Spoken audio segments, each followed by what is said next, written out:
નમસ્કાર મિત્રો દેશ અને દુનિયાના સુપરફાસ્ટ સમાચારમાં તમારું સ્વાગત છે। આખરે શિલ્પા શેટ્ટીએ મૌન તોડ્યું છે। 60 કરોડની છેતરપિંડીના કેસમાં શિલ્પા શેટ્ટી અને રાજ કુંદ્રા વિરુદ્ધ પોલીસ ચાર્જશીટ દાખલ કરવાની તૈયારીમાં છે।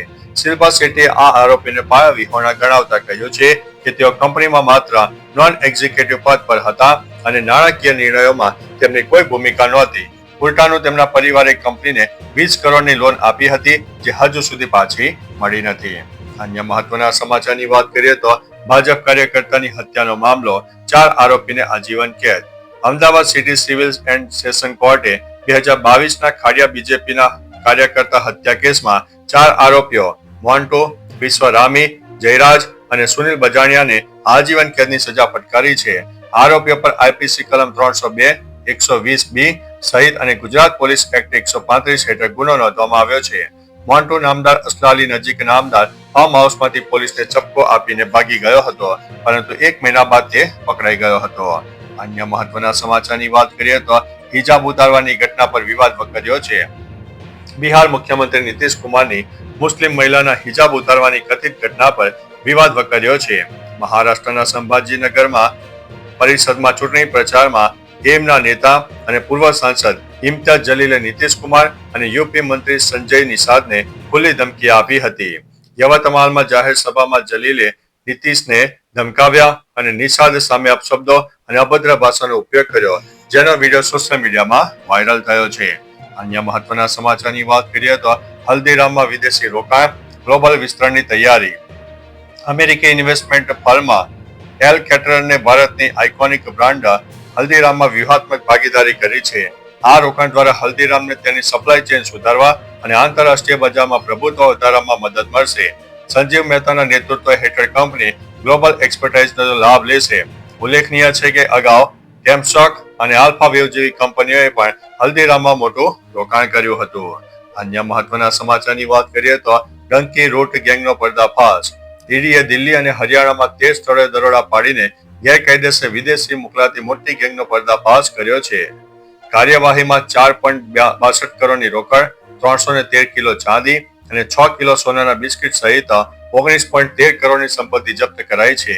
ગેંગ મેક્સિકો માર્ગે લોકોને અમેરિકા મોકલવા માટે ખેડૂતોની જમીન ગીરવે રખાવતી હતી।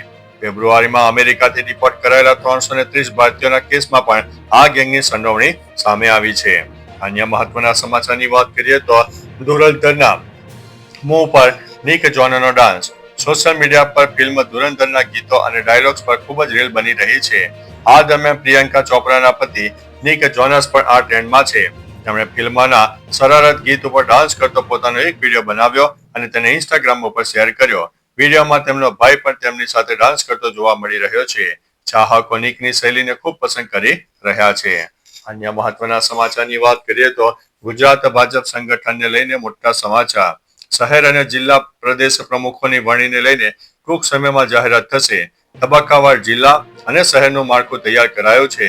છેલ્લા 1 સપ્તાહથી નિયુક્તિને લઈને બેઠક ચાલી રહી છે। અન્ય મહત્વના સમાચારની વાત કરીએ તો ઈશાન કિશને ફાઇનલમાં રચ્યો છે ઇતિહાસ। ઈશાન કિશનની શાનદાર સદીની મદદથી ઝારખંડે હરિયાણાને 69 રને હરાવીને પ્રથમ વખત સૈયદ મુશ્તાક અલી ટ્રોફી પર કબજો જમાવ્યો છે। આ ફાઇનલ મેચમાં સદી ફટકારીને ઈશાન કિશને ઇતિહાસ રચી દીધો છે કે સૈયદ મુશ્તાક અલી ટ્રોફીની ફાઇનલમાં સદી ફટકાવનાર ભારતનો બીજો ખેલાડી બની ગયો છે। ઝારખંડની આ ભવ્ય જીતે ઘરેલુ ક્રિકેટમાં નવી ઓળખ પ્રસ્થાપિત કરી છે અને ઈશાન કિશનના પ્રદર્શનની ચોમે પ્રશંસા થઈ રહી છે। અન્ય મહત્વના સમાચારની વાત કરીએ તો બ્રિજની કામગીરી બની છે ટ્રાફિકની સમસ્યા। એસજી હાઈવે પર વહેલી સવારથી ગંભીર ટ્રાફિક જામ સર્જાયો હતો। ઇલોન મોલની ઉજાલા ચોકડી સુધી લગભગ 2 કિલોમીટર લાંબી વાહનોની કતારો લાગી, જેના કારણે નોકરી ધંધા માટે નીકળેલા હજારો લોકો ફસાયા હતા। કર્ણાવતી કલ્પલાસે ચાલી રહેલી બ્રિજની કામગીરીથી રસ્તો સાંકડો બનતા પિકઅપ અવર્સમાં ટ્રાફિકનું ભારણ વધી ગયું છે। આ જામમાં એમ્બ્યુલન્સ, એસટી બસો અને ખાનગી વાહનો પણ અટવાયા હતા। અન્ય મહત્વના સમાચારની વાત કરીએ તો સાબરમતી દિલ્હી વચ્ચે દોડશે ક્રિસમસ સ્પેશિયલ ટ્રેન। ગઈકાલથી બુકિંગ શરૂ। પશ્ચિમ રેલવે ક્રિસમસના તહેવારોમાં સાબરમતી અને દિલ્હી વચ્ચે સ્પેશિયલ ટ્રેન શરૂ કરી છે। ટ્રેન નંબર 09497 સાબરમતીથી 22 અને 24 ડિસેમ્બરના રોજ રાત્રે ઉપડશે, જ્યારે પરત ટ્રેન 23 અને 25 ડિસેમ્બરના રોજ દિલ્હીથી ઉપડશે। આ તમામ કોચ AC3 ટાયર શ્રેણીના રહેશે. આ ટ્રેનનું બુકિંગ ગઈકાલથી શરૂ થઈ ગયું છે. ટ્રેન મહેસાણા, પાલનપુર, આબુ રોડ, અજમેર અને જયપુર જેવા સ્ટેશનો ઉપર રોકાશે. અન્ય મહત્વના સમાચારની વાત કરીએ તો SIR ફાઇનલ ડ્રાફ્ટ યાદી જાહેર થઈ ગઈ છે. ગઈકાલે SIR ની કામગીરી પૂર્ણ થતા ગુજરાતની ફાઇનલ ડ્રાફ્ટ યાદી જાહેર કરી દેવામાં આવી છે. આ યાદીમાં તમે ઓનલાઈન પોતાનું નામ ચેક કરી શકશો. આ યાદીમાંથી 44 લાખ જેટલા મતદારોના નામ કમી થયા છે, જેમાં 18 લાખ મતદારોના નામ અવસાન થવાને કારણે કમી થયા છે. ડ્રાફ્ટ યાદીમાં રદ થયેલા નામ હવે ઓનલાઈન જોઈ શકાશે. તો ચાલો મિત્રો, ફરીથી દેશ અને દુનિયાના સુપરફાસ્ટ સમાચાર લઈને મળતા રહીશું. ત્યાં સુધી અમને રજા આપશો. નમસ્તે.